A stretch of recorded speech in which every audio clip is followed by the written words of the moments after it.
tarkaanfii fudhataa akka jiran ibsaniiru. Ajjechaa hojjettoota ministeera barnootaa kana booda har'a raayyaan ittisaa Gadaamaytuu yookaan magaalaa Garsiillee keessatti tarkaanfii fudhataa akka jiru mana maree ugaazota gosa isaaf miseensa kata'an obbo Asoowee Faaraa VOA'f ibsaniiru. Gocha seeraan alaa kanas ta'ee kabiroo adda baasuuf maanguddoota biyyaa fi dhalattoota biyyaa waliin wal ta'anii hojjechuun tuu danda'amu raayyaan ittisa biyyaa duuchaatti tarkaanfii fudhachuunsaa kun sirrii miti jechuudhaan obbo Oswen dubbachuu isaanii Addis Chakkol gabaasee jira. Walga'iin ministeerota dhimma alaa fi ministeerota bishaanii biyyoota sadii jechuun kan Itoophiyaa, Sudaanii fi Masrii kaleessa akka lakkoofsa Itoophiyaatti onkoloolessa 17 bara 2013 jalqabamee jira. Ministeera tumsa hariiroo idil addunyaa Afrikaa kibbaa fi durataa mana maree hojii raawwachiistuu gamtaa Afrikaa irraa akka lakkoofsa Itoophiyaatti onkoloolessa 11 xalayaa barreessameen gaaffii dhiyaate irratti hundaa'uudhaan walga'ichi waa'ee hidha laga Abbayyaa jalqabamee jedhame. Kanarraa ka'uudhaan ka jalqabame mariin ministeerota dhimma alaa fi ministeerota bishaanii Itoophiyaa, Sudaanii fi Masrii kun kaleessa guyyaa sa'a 10 irraa jalqabee virchuwal yookaan karaa teekinooloojii intarneetii kan geggeessamaa jiru ta'uun beekamee jira. Taanzaaniyaa keessatti dimookiraasii fi mirgi dhala namoomaa mancaasamee jira jedhamuudhaan yeroo mormiin hedduun dhaga'amaa jirutti har'a uummanni biyyattii pireezidaanti Joon Magufuli deebisee filachuuf dhiisuu murteessuuf jecha bakkawwan hedduutti hiriiree sagalee kennaa jira. Pireezidaanti Magufuliin yeroo marsaa lammataa waggaa 5f dorgomaa jiran kanatti kanneen isaan mormuudhaan dorgoman kan ajjechaa bara 2017 irratti yaalamerraa lubbuun hafan kaadhimamaan mormitootaa Tunduu Liisuu dabalatee namoota 14 jedhamee jira. Pireezidaanti Mugulufiin yeroo marsaa lammataa waggaa 5f dorgomaa jiran kanatti mootummaan Mugulufii doorsisaa firaarsaan maddeen oduu walabaa ukkaamsee jira jechuudhaan balaaleffatu gurmuuleen mirga dhala namaa. Kana malees intarneetiin biyyattii keessaa hanga dhabamuutti dadhabsiifamuutu gabaasamee jira. Filannoo pireezidaantummaadhaan ala barcumoowwan paarlaamaa biyyattii 264fis dorgommiin kan geggeessamaa jiru ta'uun beekamee jira. Kachama Mapunduzi jedhamu paartiin pireezidaantichaa eega biyyattiin bara 1961 kolonii Biriteen jalaa baatee jalqabee agammaatti akkuma taayitaa qabatetti jira. Pireezidaantiin Keeniyaa Uhuru Keeniyaataa paartiilee siyaasaaf saboota biyyattii walitti fida jedhame gabaasaa addaa dheengadda ifa godhanii jiru. Qorannoon Building Bridges Initiative jedhamu kun rakkoo siyaasaa dinagdeef hawaasummaa Keeniyaan qabduuf furmaata ta'a jedhama. Galmoo daawwittuu kaleessa Naayiroobii irraa gabaase. Qorannoon Building Bridges Initiative jedhamu Keeniyaatti rakkoo biyyattiin qabdu furuun carraa egeree biyyattii fooyyessuuf waan qophaa'edha jedhu Keeniyattaan. Qorannoon kun pireezidaantichi erga paartilee mormituu waliin hojjechuuf walii galaniin duuba kan jalqabe yoo ta'u, amajjii bara 2020 garee waan kana gaggeessuu hundeessanii qorannichi qoratamaa ture. Kaleessa gareen kun bu'aa qorannoo kana sabaaf taasisee jira. Gabaajee BBI jechaan kan maqaan ba'eef gabaasni kun dhimmi isaa ijoon rakkoo Keeniyaan gama siyaasaa, hawaasummaa fi dinagdeen qabduu fi fala kaa'udha. Pireezidaantiin biyyattii Uhuru Keeniyattaa nuti aangawoonni siyaasaa biyyattii rakkoo Keeniyaan keessa jirtu kanaa fi ka'umsadha jechuun dubbatanii jiru. I will also admit today that I've also been part and parcel of that negative politics. Yeah. I'm not saying this because I'm pointing fingers at anybody. I am just saying we have all been part of this. Akkas jedhu Keeniyattaan. Anis daba siyaasaa warra gaggeessaa ture keessaa tokko ta'uu koo dhugaa ba'uun fedha. Kanaaf yeroo kana yoo rakkoo biyyi keenya qabdu himu nama kaanitti quba qabuu kiyyaa miti. Waan ani jechaa jiru nuti martinuu rakkoo har'a mul'ate kanaaf sababadha. Waan furmaata rakkoo kanaa immoo waliin mari'annee hin beeknu. Gaggeessaa biyyaa cimoo akka taane qofaadha. Baanee kan dubbannu. Kanaafuu marti keenya siyaasa lammiilee biyyattii hunda hirmaachisu gaggeessuu danda'u babal'isuu qabna. Rakkoo siyaasaa akka qinqanii nu nyaatu kana furree lammiileen biyyattii marti qixa kan itti hirmaatan dirree siyaasaa hunda hammatu dhaabbachuu irratti hojjechuu qabna jechuun dubbatu. Gabaasa Sagalee Ameerikaaf Galmoo Daawit, Naayiroobii. Mootummaan Keeniyaa sababaa COVID-19 uummanni biyyattii gara miliyoona 2 ta'u hojii dhabuusaa beeksise. Gabaasaan biiroo Staatistiksii Keeniyaa irraa bahe akka agarsiisutti lammiiwwan miliyoona 1,700 ta'antu hojii isaanii sa'aatii guutuu hojjetan irraa bahe. Kana gaajitanas Waashingtan DC irraa kadabru raadiyoo Sagalee Ameerikaa sagantaa afaan Oromooti. Jaarmiyaan fayyaa addunyaa ka tokkummaa mootummootaa guyyoota 7 dabran aga kaleessaatti lakkoofsi namoota vaayirasii COVID-19 qabamanii guutummaa addunyaa irratti miliyoona 2,800 ta'uu beeksisee jira. Akka jaarmichi idil addunyaa kun jedhutti lakkoofsicha haaraa ka torban tokkoo kana keessaa kanneen 40,000 ta'antu du'e. Biyyoota addunyaa keessaa biyyoonni Awurooppaa torbanneen lamaan dabraniif lakkoofsa olaanaa akka qabatanii jiran ta'uu ka dubbate jaarmichi fayyaa addunyaa kanneen vaayirasichaan haarawaa qabaman 1,300,000 yoo ta'an ka durii wajjin wal bira qabamee innaa ilaalamu 33% dabalee jira. Gabaasaan kun akka agarsiisutti biyyoota Ameerikaa, Meditiraaniyaan bahaaf Afrikaa keessattis lakkoofsi namoota vaayirasichaan qabamanii dabalee jira. Dhaggeeffatoota keenya egaa oduun har'aaf qabnu kanuma. Kan dhaggeeffataa jirtan raadiyoo sagalee Ameerikaa sagantaa afaan Oromooti. Lammiiwwan hiriira kan baane dhorkuun mirga yaada ofii walaba ta'anii ibsuu fi walitti qabamuu cabsuudha jechuun Amnesty International qeeqee jira. Dhalattoota Amaaraa irratti haleellaa eenyummaa irratti hundaa'e gaggeeffamu balaaleffachuun hiriira waamamee ture. Mootummaa dhorkuusaa hordofuun ture gareen mirga dhala namaaf falmu barreeffama kan baase. Bulchiinsi naannoo Amaaraa garuu sodaa nageenyaa qabatamaa jiruuf hiriirri kun dhorkamee jedha. Gabaasa kana Asteer Misgaanaawtu Baardaar irraa ergee tujubee dhiyeesse.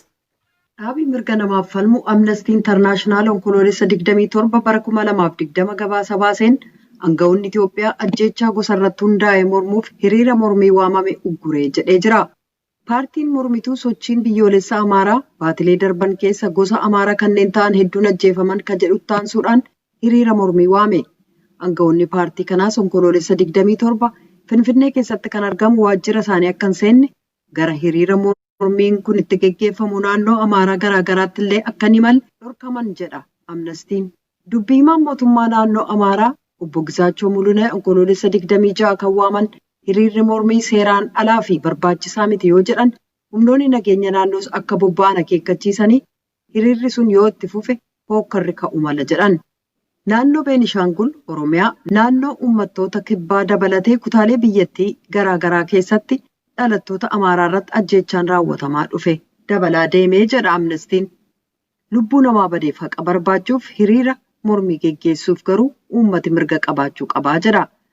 Aanga'oonni hiriira mormii bittimsuu yookaan mala kabiroon gufachiisuu utuu hin taane hiriirawwan mormeennaa geggeeffaman haala mijeessuufii qabaa jechuudhaan Amnesty Internationalitti Daayirektarra Afrikaa Bahaaf Kibbaa Deeproosee Mucheenaa beeksisaniiru. Mootummaan Itoophiyaa akka jedhetti gareeleen hidhatan lammiiwwan Amaaraa Beenishaangul keessa jiraatan irratti fuulleeffachuudhaan baatii fulbaanaa keessa yoo xiqqaate namoota 45 ajjeesaniiru. Onkoloolessa keessa immoo namoonni 31 naannoo uummattoota kibbaa keessatti haleellaa akkasiin du'aniiru jedhe. Aanga'oonnis ajjeechaawwan raawwataman gadi fageenyaaf sirriitti loogii malee qorachuudhaan kanneen itti gaafataman murtiitti dhiyeessuu qofaa otoo hin taane hiriiraawwan mormii karaa nagaa mala geggeessuun danda'amuuf haala mijeessuu qabaa jedhu Mucheenaan. Oromiyaa keessaa weellisaa beekamaa lammii Oromoo Hacaaluu Hundeessaa erga ajjeefamee booda hokkara ka'e taansuudhaan baatii waxabajjii keessa yoo xiqqaate namoonni 160 gosoota adda addaaf amantii irraa du'u poolisiin beeksiseera.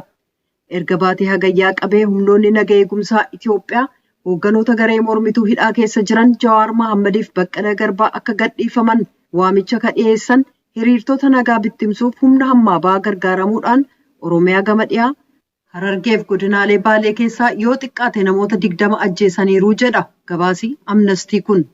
Namoonni yaada isaanii walaba ta'anii ibsachuuf karaa nagaa mirga hiriira geggeessuuf walga'uu qabu. Yaada isaanii ibsachuu qofaaf ajjeefamuu, miidhamuu yookaan hidhamuun qaban. Innumaayyuu mirga isaanii karaa nagaa walga'uutti gargaaramuuf eegumsa aanga'ootaatti hirkachuu danda'uu qabu jechuudhaan Amnesty Internationalitti Daayirektarra Afrikaa Bahaaf Kibbaa Deeproosee Mucheenaa beeksisaniiru. Mootummaan naannoo Amaaraa gama isaan deebii kenneen hiriirri sun ittifamuun nageenya lammiiwwaniif biyyaa eegsisuu waliin kan wal qabate ta'uu ibse. Daayirektarri waajjira dhimmoota koominikeeshinii mootummaa naannoo sanaa obbo Gisaachoo Mulunee akka jedhanitti hiriirri kun kan dhorkameef yaaddoo nageenyaa qabatamaa jiruuf jecha.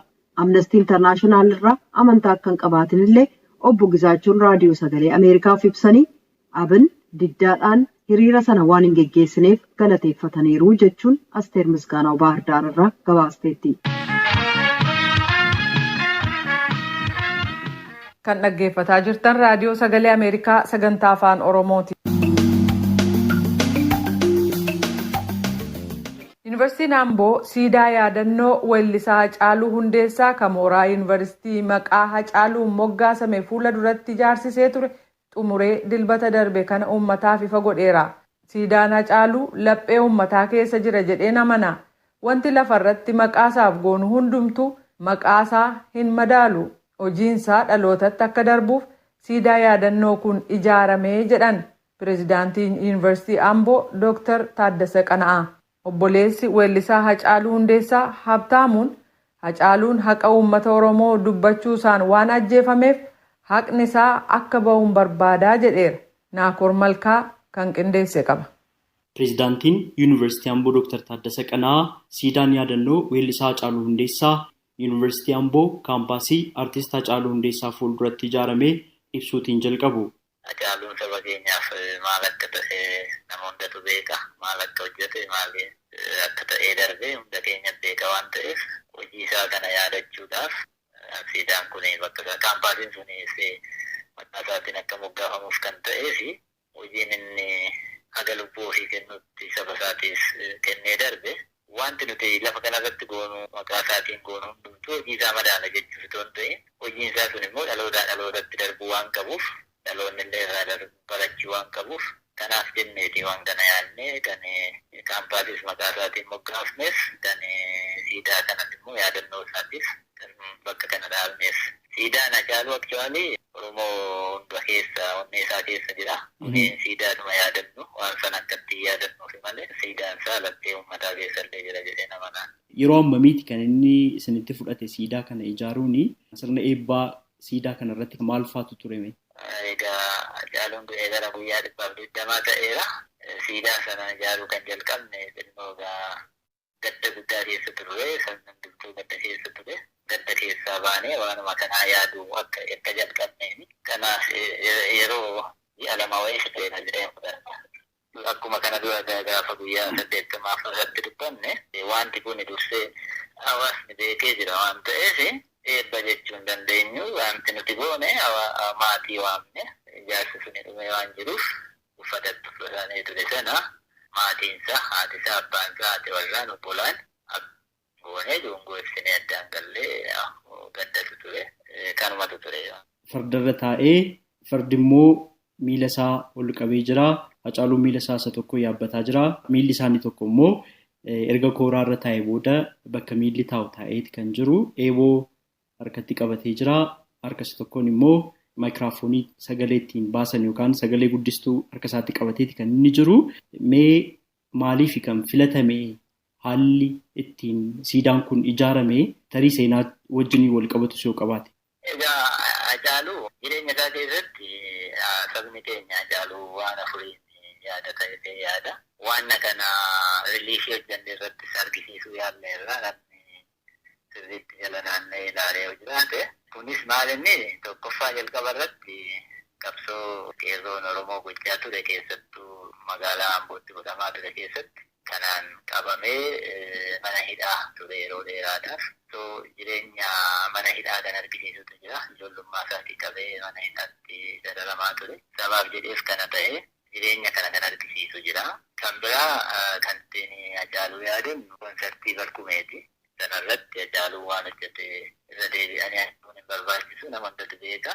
Kan biraa dhimma maastar pilaanii wal qabatee sirba laalgaloo jedhu waan finnee ilaalee guddaa kan nageenya qabu kan ittiin hawaasa biraan ga'e suni sirba duwwaa otoo hin ta'in faaruu qabsoo sabaa ture. Kanaaf tokko kana. Kan biraa konsartii Aduwaati. Konsartiin Aduwaa keessatti seenaa biyya kanaa keessatti eenyutu maal godhee isa jedhu namni sabni biyya kanaa haala baalaansin ta'e seenaan dhugaa amman beekamaa isa jedhu dhageenyatu beekaa sana bifa konsartiitiin bifa aartiitiin magaalaa Finfinnee keessatti fardeen dhagaa 200 olii geessanii konsartii bareedaa kan itti qopheessanidha. Hojii gurguddoo kana keessaa kamtu suuraa isaa isa gubbaa ta'u kan jedhu hawaasaaf dhiyeessinee marii ta'e kan namni baay'een jaalate keessaa fudhannee kan konsartii Adwaa sana akka miidhagsiisaachuu ta'e warri kaan immoo jalatti akka riiliifitti akka argisiifaman ta'e jechuudha. Haala kanaanii kan fudhame. Maatiin beeku turanii siidaan kun haala kanaan hojjetamuu isaa? Egaa akkuma isin jedhe hawaasa mariisisnee turre. Hawaasa gaafa mariisisnu maatiin gadda guddaarra turan. Yeroo jalqabaa mariisatti hirmaanne siidaa isaa keessatti ni beeku ture. Piroosesii isaa keessatti. Yeroo ilaalamu baay'ee siidaa miidhagaadha. Namoonni hedduun illee isaan daawwatanii argeera. Eenyu siidaa kana haala kanaan bareechee kan hojjete?